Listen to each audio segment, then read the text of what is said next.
সকালে সব কাজকর্ম সেরে সব না অর্ধেক কাজ হয়েছে, অর্ধেক কাজ এখনো হয়নি। তো এই ঘরটা মুছে টুছে পরিষ্কার করে নিলাম, যেহেতু আজকে বৃহস্পতিবার টাইমটা অনেক লাগবে পুজো দিতে, তাই জন্য আমি শুধু এই ঘরটাই পরিষ্কার করেছি। আর সোজা স্নান করে চলে এসেছি। দেখো এই যে মালা গাচ্ছি, যে কালকে এনেছিলাম না আকন্দ ফুল, তো সেই আকন্দ ফুলের মালা গাচ্ছি। আর এই যে সব ফুল তোলা হয়ে গেছে। তো চলো সবাইকে জানাই গুড মর্নিং এভরিওয়ান। মহারাষ্ট্রের ছোট্ট একটি গ্রাম থেকে আমি মিমি তোমাদের আরো একবার অনেক অনেক স্বাগত, অনেক অনেক ভালোবাসা। কেমন আছো তোমরা সবাই? আশা করছি খুব ভালো আছো, আর আমিও খুব ভালো আছি। চলো তোমাদেরকে সাথে নিয়ে আজকে আমার এই সুন্দর ভিডিওটি শুরু করছি। আশা করি তো বন্ধুরা, আশা করছি ভালো লাগবে ভিডিওটি। তো প্রথম থেকে শেষ পর্যন্ত অবশ্যই দেখো, তবে স্কিপ না করে দেখতে হবে, কিন্তু ইন্টারেস্টিং হতে চলেছে কিন্তু আজকে। তো চলো আর বেশি কথা বলবো না, পুজোর জোগাড় করতে লাগি। চলো মামামকে এখন আবার খাওয়াবে ওর বাবা। আমি বলেছি তুমি তাহলে খাইয়ে দাও, আর নাহলে ওর খিদে পেয়ে যাবে। অনেক কটা বাজে গো এখন? দেখো তো একবার, 10:40। 10:40 হয়ে গেছে। যাও যাও, তুমি ওকে ভাত খাইয়ে দাও, আমি এদিকে পুজো করতে লাগি। আপনার স্ত্রীকে একটা ঘর উপহার দিন, হোক সেটা মাটির ঘর বা কিংবা কুড়ে ঘর, যা কিছু যে ঘরই হোক, আপনার স্ত্রীকে একটা ঘর উপহার দিন। একান্তই যদি আপনার সামর্থ্য না থাকে ঘর উপহার না দেওয়ার, সেক্ষেত্রে তাকে স্বাবলম্বী করে তুলুন। তার কোনো গুণ থাকলে সেটাকে প্রকাশ করতে সাহায্য করুন। এরকম অনেক দেখা যায়, বিয়ের পর কোনো মেয়ে যখন শ্বশুরবাড়িতে আসে তার অনেক গুণ থাকলেও সেটাকে কাজে লাগাতে দেয় না কোনো কোনো পুরুষ বা তার শ্বশুরবাড়ির লোক। সেক্ষেত্রেই আমি বলবো, সেই কোনো প্রতিভা থাকলে তাকে সেটাকে কাজে লাগাতে সাহায্য করুন। মোট কথা, তাকে এমন একটা জায়গায় দাঁড় করান যাতে আপনার অবর্তমানে যেন তাকে কোনো অন্য কারো কাছে হাত পাততে না হয়, তার পায়ের তলার মাটিটা শক্ত থাকে। একটা স্ত্রীর জন্য আলাদা করে ঘরের কথা উঠলে সমাজ থেকে অনেক কথা আসবে যে কেন স্ত্রীর আলাদা করে ঘর লাগবে, স্বামীর ঘর কি স্ত্রীর ঘর না? হিসাবে তো স্বামীর ঘরটাই স্ত্রীর ঘর হওয়ার কথা, তাই না? যাকে এত ধুমধাম করে যত্ন করে বিয়ে করে বাড়ি বয়ে নিয়ে আসলেন সংসার দেখার জন্য, সংসারের মানুষগুলোকে দেখাশোনা করার জন্য, ভালোভাবে রাখার জন্য সবাইকে, সেই সংসারে সেই ঘরে তো প্রথম অধিকার তো সেই বউয়েরই হওয়ার কথা না? আদৌ কি হয়? একটা মেয়ে যাকে কিনা জন্ম থেকে এসব শুনে বড় হতে হয়, এসব বাড়িতে চলবে না, শ্বশুর বাড়িতে গিয়ে করবে যা করবে। শ্বশুর বাড়িতে গিয়ে শাশুড়ির মুখে শুনতে হয় আমার বাড়িতে এসব চলবে না, নিজের সংসারে করবে।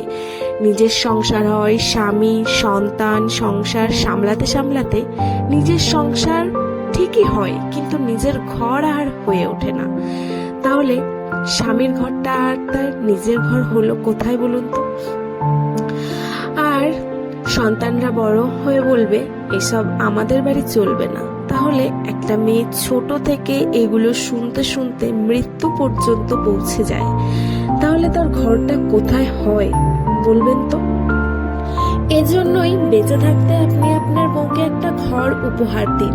না পারলে অন্তত তাকে স্বাবলম্বী করুন, যাতে সে নিজের মাথার ছাদটুকু করে নিতে পারেন। যাকে আপনি এত ভালোবাসেন, যার চোখে একটু জল দেখলে আপনি পাগল হয়ে যান, যার আগে পিছে আপনি ঢাল হয়ে দাঁড়ান, আপনি বিশ্বাস করতে পারবেন না পৃথিবী কত নির্মম।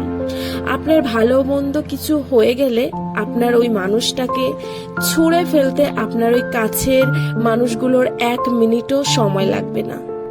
আপনার ওই মানুষটার মাটি যদি আপনি শক্ত করে দিয়ে না যান, একবারের জন্য ছুঁড়ে ফেলার আগে কেউ চিন্তা করবে না এই মানুষটাকে আপনার কতটা ভালোবাসতেন আপনি। তাই বলছি, স্ত্রীকে একটা ঘর উপহার দিন, যাতে আপনি না থাকাকালীন তাকে কেউ ছুঁড়ে ফেলতে না পারে বা তাকে যেন রাস্তায় না দাঁড় হতে হয়। এমন কোনো কথা নেই যে আপনার লাখ লাখ টাকা দিয়ে বা বড় কোনো বিল্ডিং বানিয়ে দিতে হবে। তার যদি কোনো গুণ থাকে তাকে পেছনে টেনে না ধরে সামনে এগিয়ে দিন, যাতে সে স্বাবলম্বী হতে পারে সেই গুণ দিয়ে। কারণ আপনি আজকে আছেন, কাল নাও থাকতে পারেন। আমরা কে কখন চলে যাব সেটা বলা যায় না। আর ওই মানুষটা যদি পথে নেমে যায়, আপনি মরে গিয়েও শান্তি পাবেন না।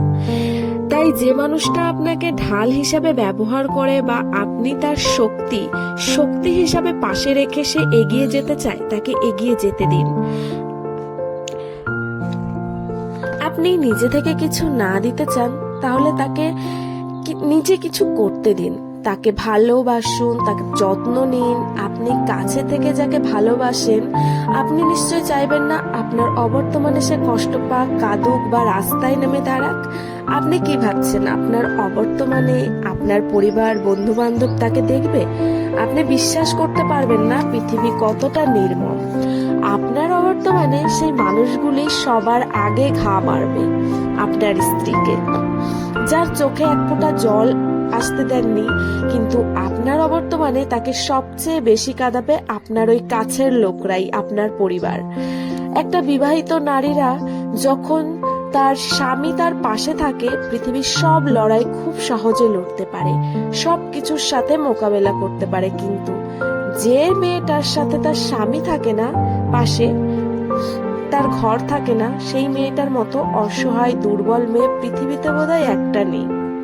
তাই বেঁচে থাকতে যে মানুষটাকে বুকে জায়গা দিয়েছেন, যত্নে রেখেছেন, সেই মানুষটা যেন আপনার অবর্তমানে সে যেন রাস্তায় না দাঁড়ায়। তাই তাকে একটা ঘর উপহার দিন। একান্ত তাকে ঘর উপহার না দিতে পারেন, তাহলে তাকে উপযুক্ত করে তুলুন, যাতে তার পায়ের তলার মাটি শক্ত করতে পারে সে নিজে। ছোট্ট একটি ঘর যেন সে তৈরি করতে পারে। নিজের স্ত্রীকে ভালোবাসুন, স্ত্রীর বর্তমান ভবিষ্যৎ সবটাই দেখুন। সেই মানুষটা সবটা ছেড়ে আপনার কাছে এসেছে, সবটা দেখার দায়িত্ব আপনারই। তাকে এতটাই অর্জন করতে দিন, আপনার অবর্তমানে না, আপনার বর্তমানেও যেন সে আপনাকে নিয়ে অনেকটা সুখে থাকতে পারে। কারণ নিজস্ব কিছু অর্জন দিয়ে তার প্রিয় মানুষটার সাথে বেঁচে থাকার থেকে বোধহয় বড় কিছু আর কিছু নেই। আমার হয়তো এই প্রশ্নটা আসতে পারে যে তবে বিয়ের আগে কেন নিজের পায়ে মা বাবা দাঁড় করিয়ে বিয়ে দেয়নি? দেখো, অবশ্যই এখনকার মেয়েরা কিন্তু সবাই নিজের পায়ে মানে স্বনির্ভর, সবাই না, মানে 80% মেয়েরাই কিন্তু স্বনির্ভর। কিন্তু তবুও যারা স্বনির্ভর না, যারা বিয়ের আগে নিজের পায়ে দাঁড়াতে পারেনি, তাদের কথাই আমি হয়তো এখানে বলছি। আর এখনো কিন্তু অনেক পুরুষ, অনেক শ্বশুরবাড়ি আছে যে মেয়েদেরকে এগিয়ে যেতে দেয় না, মেয়েদেরকে পেছনে ফেলে রাখতে চায়। তারা সেই পুরুষরা সেটাই মনে করে। তো তাদের জন্যই এই ভিডিও। আরো একটা কথা উঠতে পারে, কেন মেয়েদের নিজের বাড়ি পার্সোনাল লাগবে কেন? তো তাদেরকে বলছি, দেখো, সবাই যদি সমান হতো পৃথিবীতে, তাহলে হয়তো এই কথাগুলি বলতাম না, তাহলে হয়তো এক একটা এত কোটি কোটি বৃদ্ধাশ্রমও তৈরি হতো না। তোমরা একটুখানি বৃদ্ধাশ্রমে গিয়ে খোঁজ নিয়ে দেখবে যে এক একটা মায়ের কত কষ্ট, এক একটা তাদের ছেলে মেয়েরা, তাদের শ্বশুর বাড়িরা কতটা নির্মম অত্যাচার করেছে, তারপরে সেই ওই বৃদ্ধাশ্রমে তার জায়গা হয়েছে। তো প্রতিটা নারীকে যেন বৃদ্ধাশ্রমে না যেতে হয়, নিজের পায়ের তলায় সেই জমি বা বাড়িটা যেন থাকে, সেই জন্যই এই কথাটা বললাম।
বন্ধুরা, অনেকক্ষণ পরে আবার ফিরে আসলাম। মাম্মামকে ঘুম পাড়িয়েছিলাম, ঘুম থেকে উঠেও গেছে, সেই তখন থেকে আমিও বিছানায় ছিলাম।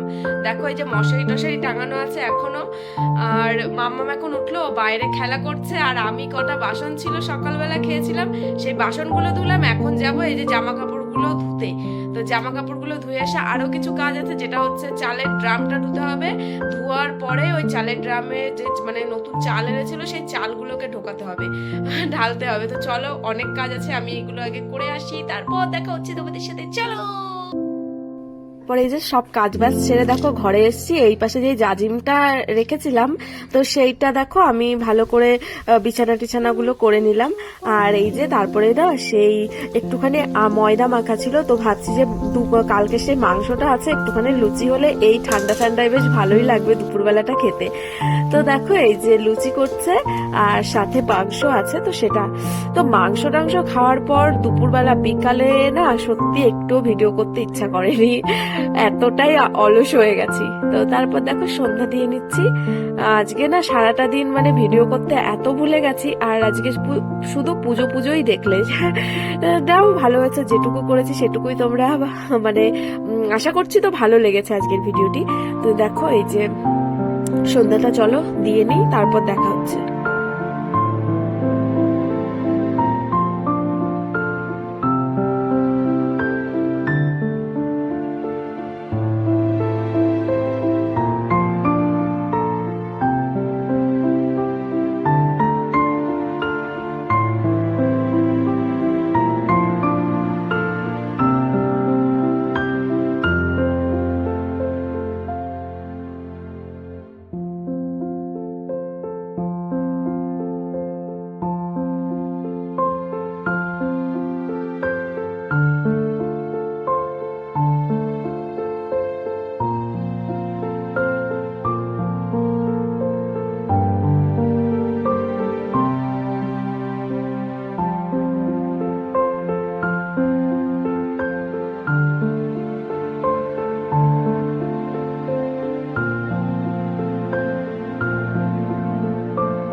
শুভ সন্ধ্যা বন্ধুরা, অর্ধেক পাস্তা খাওয়া হয়ে গেছে, তারপরে আমার মনে পড়েছে যে আমি ভিডিও করিনি।